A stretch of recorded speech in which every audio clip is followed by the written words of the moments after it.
Good morning, good afternoon, good evening, depending the place you are sitting today. Welcome to a new coffee with Kavanah. And you can see the city. I am in New York City because I came here just to talk with Margarita. And well, Margarita is every story has a beginning. Sometimes it's not just where you expect it to start. You, Margarita, you were born in Ukraine and you grew up as part of a Jewish family that had to rebuild everything from scratch. I love to begin here with the story behind the story. So, welcome to the show, Margarita Lyadova. Is that correct? Yeah, that's perfect. Thanks for having me. So good to be here. Thank you very much. And let me go to some of, I need to know where you're coming from. What do you remember from your early years in Ukraine before leaving? Yeah, thanks so much for having me. So, I'm Margarita Lyadova. I'm a Jewish refugee from Ukraine. I grew up in a city called Donetsk. And as I was growing up, I was a child performer. So, I did voice for commercials. I had an album that I released as a child. I did acting. I had background singers, background dancers, a producer, the whole thing, almost like the show Hannah Montana in America. And then my family had an opportunity to immigrate to America and they took it. So at 9 years old, my whole family and I relocated to Minneapolis, Minnesota. And of course, my pop star days ended. I grew up a very regular childhood in America, going to middle school and high school in Minneapolis, Minnesota, and college at the University of Minnesota as well. Coming from a country that was a developing nation at the time that I was growing up, Yes. and moving to America where it felt like there was a lot of everything and so many options and so many choices and opportunities. I will never forget, and I will always be filled with gratitude with the upbringing I had in Ukraine and what it taught me about finding beauty in simplicity and how we can build a beautiful life anywhere in the world. It has to come from within. So after college, I relocated to New York City, which is your background, and on Zoom. I have been here ever since. I'm a professional in corporate. I work in advertising technology. And 2 years ago, I also, on the side, started a podcast called People Jew Wanna Know, where I interview remarkable Jewish people every week. I've had over 100 conversations with remarkable Jewish people and even some non Jews. I had one non Jewish season, which performed really well. And in this challenging time for our Jewish community, it has been my pleasure to offer a listening experience that gives people comfort and joy and learning. And so that's who I am. That's what I do. And I'm happy to answer any questions. Sure. Look, let me go look some little bit further back. Do you see any parallels between that stage in Ukraine and the microphone you use today? The reason that I started the podcast is because for so much of my life, I had such a strong artistic creative outlet that completely disappeared as I became an adult. There was a time in my life where I sang for 4 hours every single day. It could be at 5 o'clock in the morning, I would be in rehearsals. It could be at 9 p.m. in the evening. And then when I became an adult and I started working, I had no artistic or creative outlet whatsoever. So I figured, what do I know how to do? I know how to do voice. I know how to speak in front of the microphone. Let me look at the podcasting medium. So today, this podcast that I do, as much as it is my gift to the community, it's also a gift for me because I get to tap into something that I used to do for so many years of my life. It's almost like healing my inner child, which is, it sounds dramatic or, very woo woo, but it's true. It's a very comforting thing to come back to all the things that I used to do when I was a child. Do you have any something that you can share with us about some memories about that part of your life?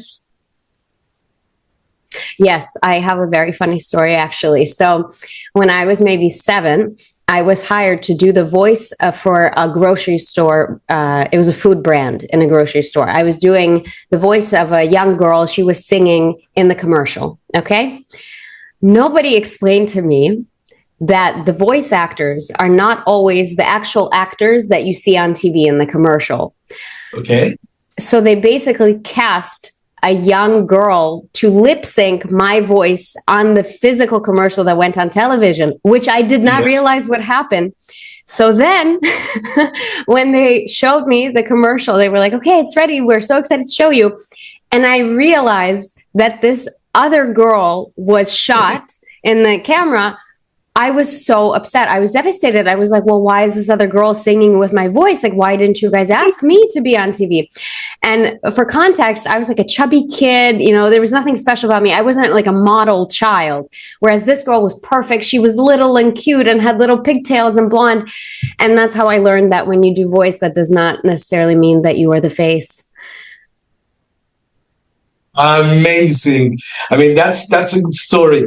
Let me go and move to your podcast. People you want to know, and that's you started in 2024 January. Yeah. So it's less than 2 years. It's become a culture space where Jewish identity feels alive. Some intellectual people you will talk, funny people. So you go from right to the left. Tell me how this began in almost 2 years ago.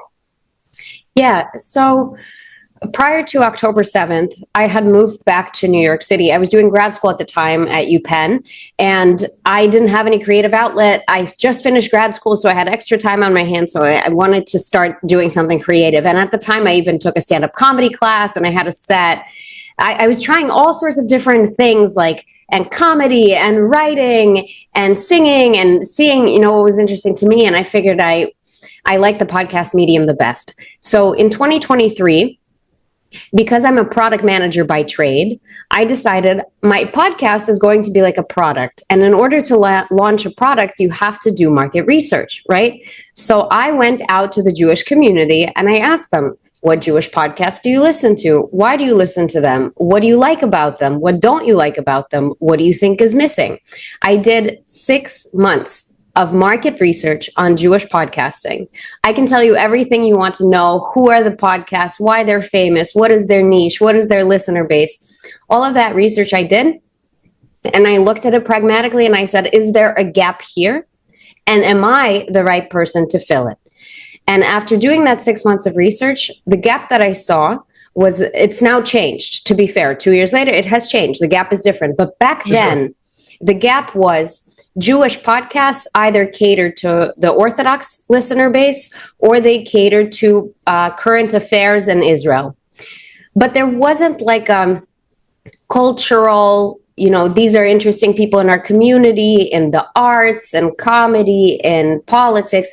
It only had either a focus on the religious base or on current affairs, which is exhausting to listen to current affairs all the time. So I wanted to do something a little more cultural and delightful, and I wanted it to feel young. A lot of the other podcasts were hosted by older men. I didn't see a lot of female hosts, and if there were female hosts, they were always two-host pair with another man. So yeah, that's the angle that I took at the time. There was one leading podcast that also said it was no longer coming on air. It was Unorthodox Podcast by Tablet Magazine, and that was hosted by both women and men. So I saw this gap and I decided I would like to fill it and also service the younger audience. I wanted there to be a podcast for Jews in their 20s and 30s, which there simply was not. Most Jewish podcast listeners at the time were 35 plus, I would say. So that's how I approached building the podcast. And you know what? Leading up to October 7th, maybe in August of 2023, I sat down with one of my friends who is an influencer, Jewish influencer. She's been in the space for a long time. And she said, I don't think you should do this, Margarita. I don't think your product is needed. I don't think the people will listen to it. And well, it's okay, right? That's her opinion. She's like, how is this different from any other Jewish podcast that also interviews the same 50 Jews, you know, on the speaking circuit? So I told myself that if I were going to do this, I would have to be able to answer the question, how is this different from the other podcasts interviewing Jewish people? Correct. So I also had to develop my voice as a host, because I realized that, well, if the same person is going on every single podcast, then I have to differentiate by asking them the questions nobody else asks them, and by talking to them in a way nobody else talks to them. So those are the two kind of levers that I really push in my podcast. I ask difficult questions. I ask emotional, vulnerable questions that other hosts are scared to ask. And I do a ton of research on every single guest, hours of research. So only once I was able to answer those things for myself did I decide to launch. I launched after October 7th. This was the coincidence of the timing, right? I prepared much before, but it so happened that October 7th occurred as I was planning this. And so then I realized, okay, well, if people are so tired of the news and they feel so sad and negative, why don't I offer them a space every week where they can tune into my show and they will learn something, they will feel comforted, they will feel seen and understood. And that's what people do want to know is. And what has changed from the beginning? Because you mentioned that this has changed from the beginning to today. What has changed? I have changed. I think I'm a lot more opinionated than I was when I started. I'm a lot more confident as a host when I started. Now I notice that my listener comes to hear me and what I think. Before, I thought that if I bring amazing, famous guests, they're coming to listen to the guest. And then at some point I realized they're actually coming to listen to me, which means I have to deliver. I have to offer something of value. I have to say something insightful and interesting. So I think I've improved as a host. What also has changed is back when I started, we had a lot of problems in the community that we were talking about. This is the problem, or that's the problem. Here are the things that we see on the ground. 2 years later, we understand what the problems are. So now when I bring my guests, I'm not asking them to talk about problems. I'm asking them for solutions. And if they can't offer solutions, then they are not prepared.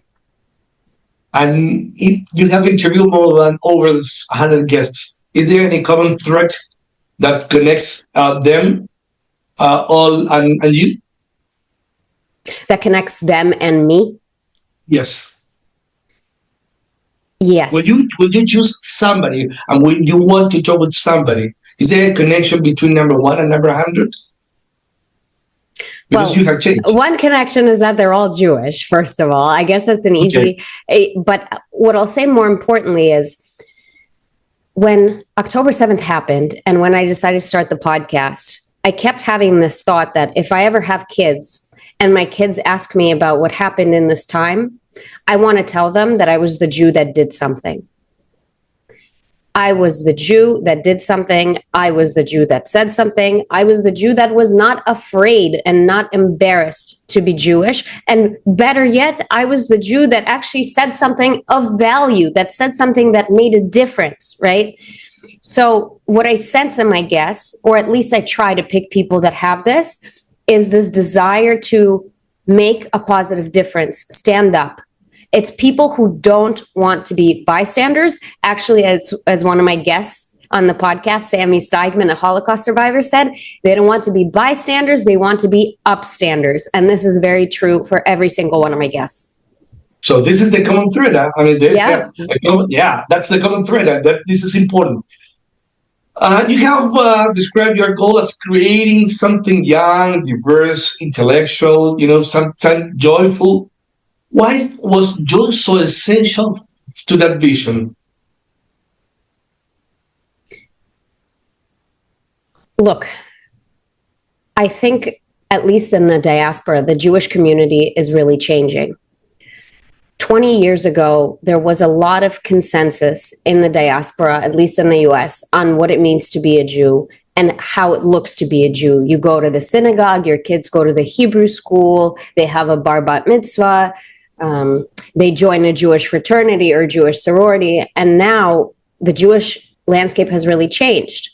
We're seeing really high interfaith couple rates. A lot of Jews are choosing to marry non-Jews. At this rate, we will see more interfaith couples than we will see Jews and Jews marrying together, right? You're seeing Jewish people leave the community. They are not belonging to synagogues. Their kids are not having bar bat mitzvahs. They're not going to Hebrew school. They're becoming more Jewish as a label rather than like a deed, like an action, something actually happening. And part of bringing the younger community back into wanting to participate in Judaism is by allowing them to challenge what Jewish life looks like. And younger people need to be persuaded as to why they should be part of the community. So something that I wanted to do with my podcast is persuade them a little bit, but not in a dogmatic way. But for example, I was the first Jewish podcast to have a long form conversation with an anti-Zionist Jew. Right? Because I'm so confident that being a Zionist is the better position that I'm willing to bring an anti-Zionist on my show and let all the Jews hear in public what that guy thinks and prove to them why the Zionist position is better. So it's almost like a debate style, a persuasion style. So for how many guests that I have that are positive and love the Jewish community and are super involved, I'm also, I would say, the only podcast to consistently bring on anti-Zionist Jews or Jews that have what we consider views that are off the derech or controversial and unpopular. Most recently, I brought on Peter Beinart, who is a very famous commentator and professor. He is openly anti-Zionist. He does not believe the state of Israel should exist, that it should be called Palestine.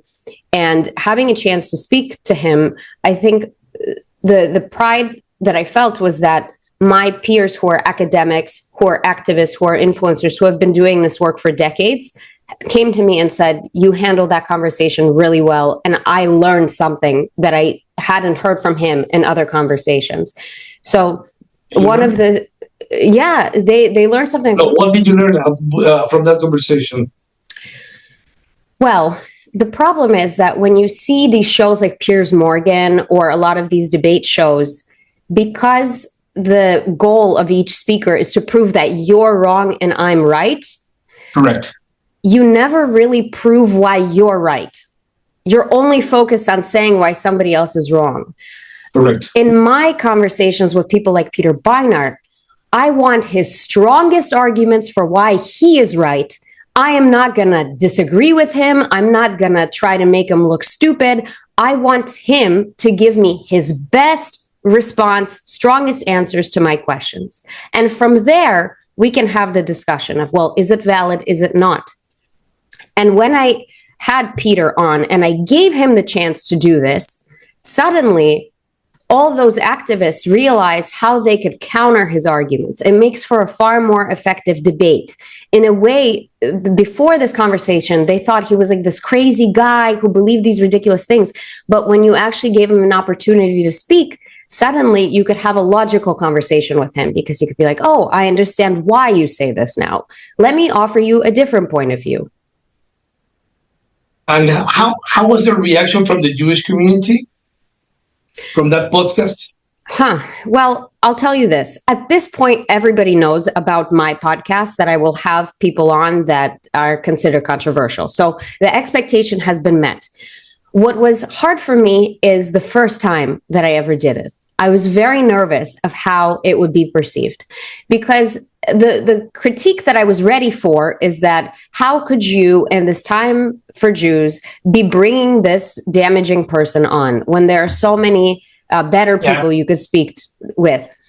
That's a valid question. Of course. Here's what I believe.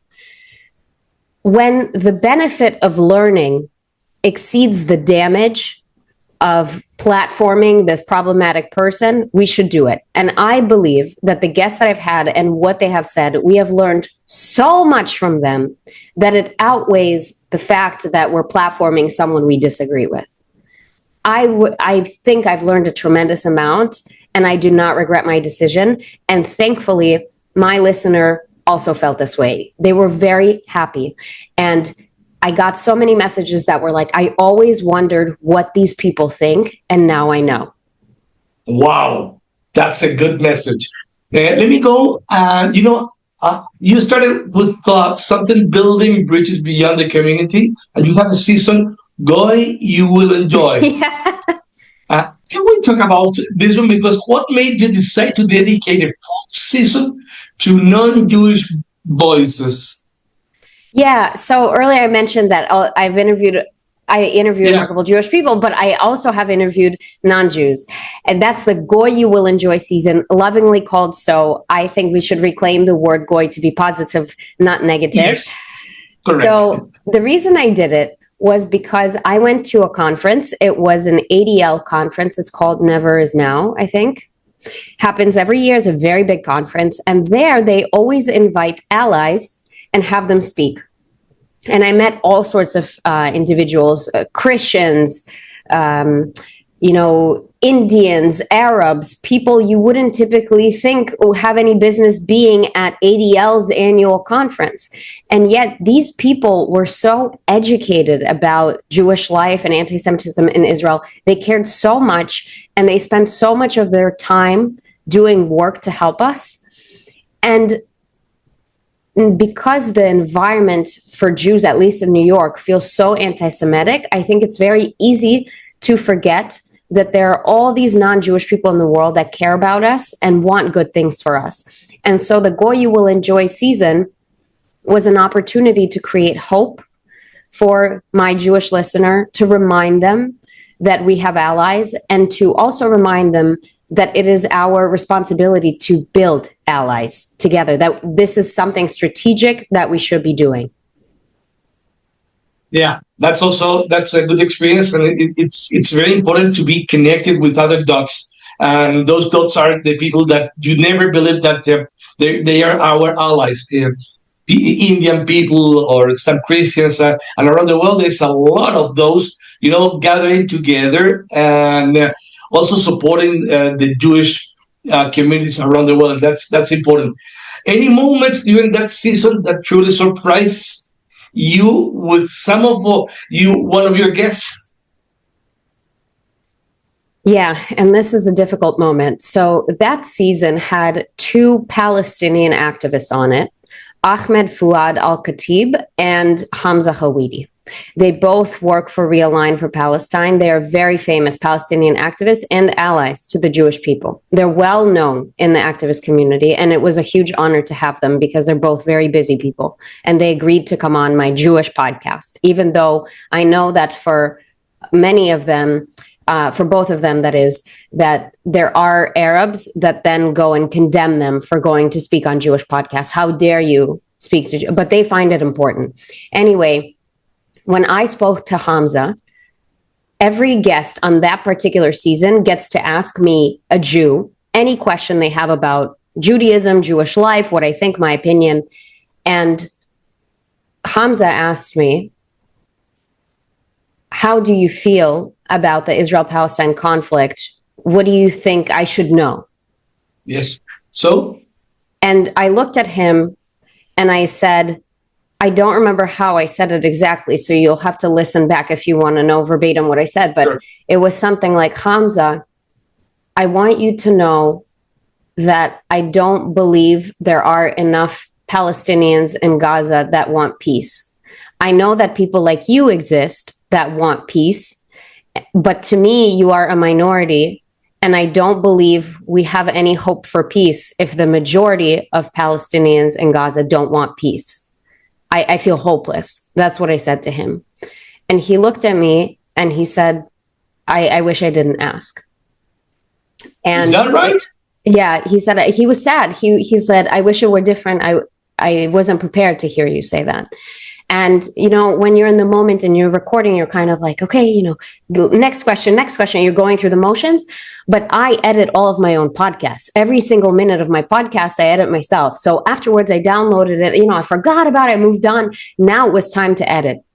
And I sat down and I'm editing. I get to that moment and I just break down in tears. You know why?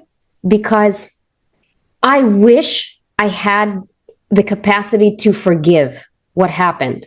I wish I had the ability to forgive all of those Palestinians on the videos in Gaza who celebrated October 7th. I wish I did, but I don't. And looking a Palestinian man in the face and saying, I don't forgive your people, I wish I could have been more kind. I wish I had it in me, but I just didn't. And it made me sad. It made me feel ashamed. I wish I could have been more forgiving and generous, But that was just the truest thing that came out of me, that anger that I had. That should be a good moment for you. I mean, I think that if I was having the guy in front of me, I don't know how I was going to perform a question that the one you made. I mean, it's amazing. You did a great job, and thank you very much for the whole community around the world. I mean, it's amazing what you have done there. By the way, before or after we continue, um, can you tell the audience where they can listen your podcast? Because it's important. I mean, we are talking to people that is listening in Europe, in India, in Latin America also as well. So if you can tell us where they can find you, it's important to let us know. So they can. It's once a week, right? Yeah, so I have a weekly show. It is Yeah. available everywhere you get your podcasts: Spotify, Yes. Apple Podcasts, RSS feed, and also on YouTube. You can subscribe to us. We are the same name on all social platforms. People do want to know. And we're also on Instagram and TikTok if you want to see behind the scenes footage or exclusive clips, funny videos. We have all of that on Instagram and TikTok as well. Right. And let me go to there. Time is flying, and we have covered many things. And beyond the microphone, you're also the director of a product at an Israeli company. And how do you mix the logic and the empathy between analytics and storytelling? I don't know that I do it very well because I'm a very rational person. This is part of the reason that I'm able to interview people I disagree with on the podcast, because I just approach everything like a lawyer. Like, I don't care about emotions. I'm like, what's the truth? Let's find the truth. What are the facts? Who has the strongest arguments? I approach it very much like a lawyer. And it comes from my corporate background, where you're expected to just win with reason, not with emotion, when you're trying to advocate for yourself or, win business, for example. But I do think no matter what, because being Jewish is such an important part for me, and I'm so emotionally drawn to it, that the empathy and the compassion shines through. No matter how logical I want to be, you can see from my body language and from my facial expressions what I am emotional about, right? Absolutely. So it comes together hand in hand. There's no way to ever separate the two or only have one. Wow. Margarita, well, your journey from refugee to creator, from performer to storyteller is a reminder that identity is never static. You're moving from here to there. It evolves, adapts, and finds new languages. Thank you for bringing that evolution to the table and reminding us those stories. And you told all this with Kavanah, lots of Kavanah here, and can reveal entire worlds. What do you think is the future for the Jewish and the non-Jewish listeners in your podcast as well around the world? I'm not psychic, so I can't predict the future, but I can tell you what I'm going to do and what I hope others will do as well. Yes. So we are in a time when the cost of being Jewish is very high. Yes. Especially in places with a lot of anti-Semitism. The cost of being Jewish is high. What do I mean by that? It means that every time you choose to be openly, proudly, publicly Jewish, you are risking something. You are risking your safety, you're risking your job, business opportunity, friendships. And in the last 2 years, we've seen the cost go up, up, up, up. Especially, let's talk about our students on university campuses and how high the cost is for them. I think that now is the time for Jewish people to look at this and say, I am Jewish no matter the cost. And I'm proud to be Jewish no matter the cost. I think this is very important. This is how I will lead my life. And this is how I will encourage my listener to lead their lives as well. I would like to keep these phrases just for the end of the show, because those are very strong. Margarita, thank you very much to being here. Thank you very much to tell everybody around the world what you're doing in New York. It's amazing what you're doing. Also, to your listeners, I want to say thank you for listening to you because it's amazing. And again, thank you very much for coming here. For all the other guys that are here, today in New York, tomorrow will be Europe, maybe in India.